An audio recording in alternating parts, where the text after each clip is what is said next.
Welcome back to MAURO'S Films. One of the most important things when you scale up your production is to have a great monitor to get going.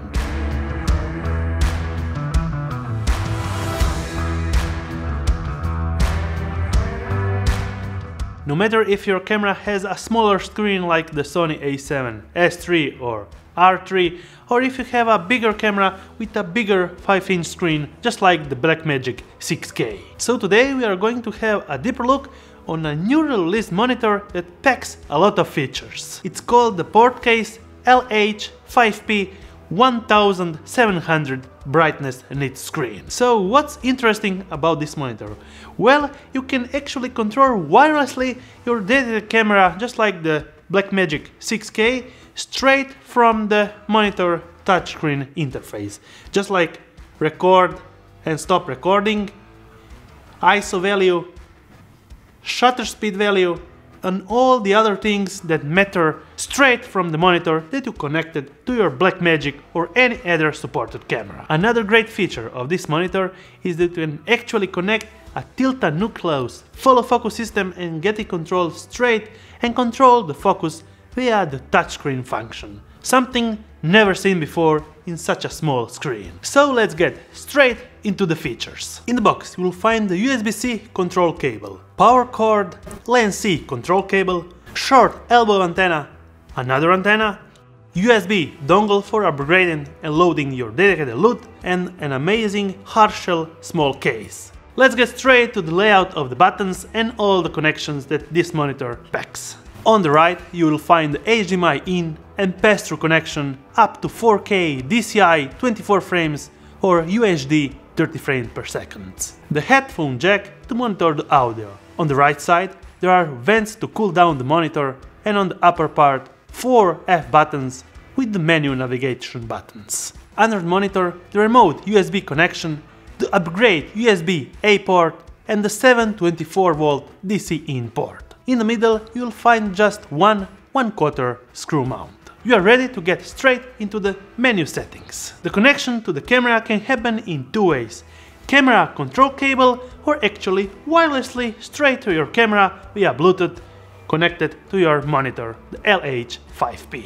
I have decided to get the Blackmagic 6K connected wirelessly, and it's done in just one step, turning the Bluetooth on your Blackmagic and then connecting straight to the monitor via a short passcode code. So you'll be able to control the focus if you have an active focusing lens, zooming option, iris controlling and aperture.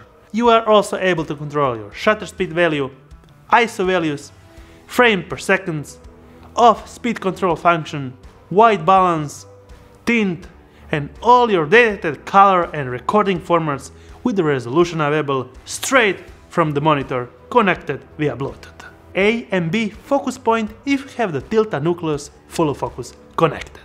Finally and most importantly, the record button. This is an amazing amount of recording features on this small monitor. Navigating the screen settings is easy and quite simple, just by sweeping left to right or up to down for the functions needed. Brightness, contrast, chroma, sharpness, tint, all the anamorphic stretch ratios, backlight, color temperature, and flip the screen in all the ways. Select your dedicated language and on-screen transparency. Another thing that caught my eye, it has a built-in fan adjustable in low, middle or high. Never seen a fan in such a small screen.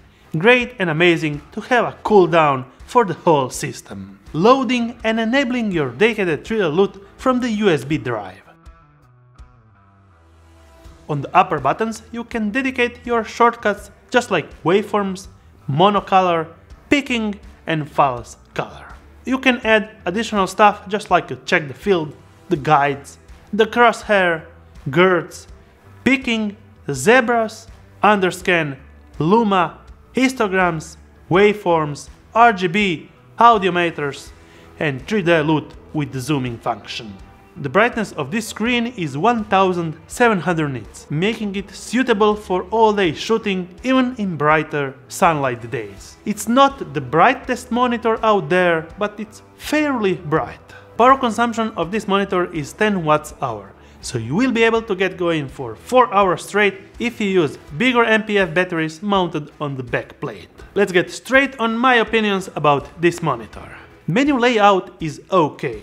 The features are laid out in a matter of left and right screens, but the whole experience could have been made slightly better. I find the picking being too strong on the screen to be usable, and I didn't find a way to lower the picking setting it down. A feature that I use a lot to get something perfectly in focus, and it's not usable if you can't lower down the picking settings. Wrapped all together, this is a small but powerful tool with some downsides that I just mentioned.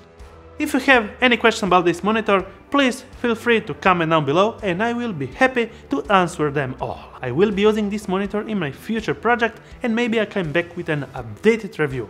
Until my next one, thumbs up if you liked it, subscribe with the bearing icon so you get notified every time I make a new video, and see you on my next one.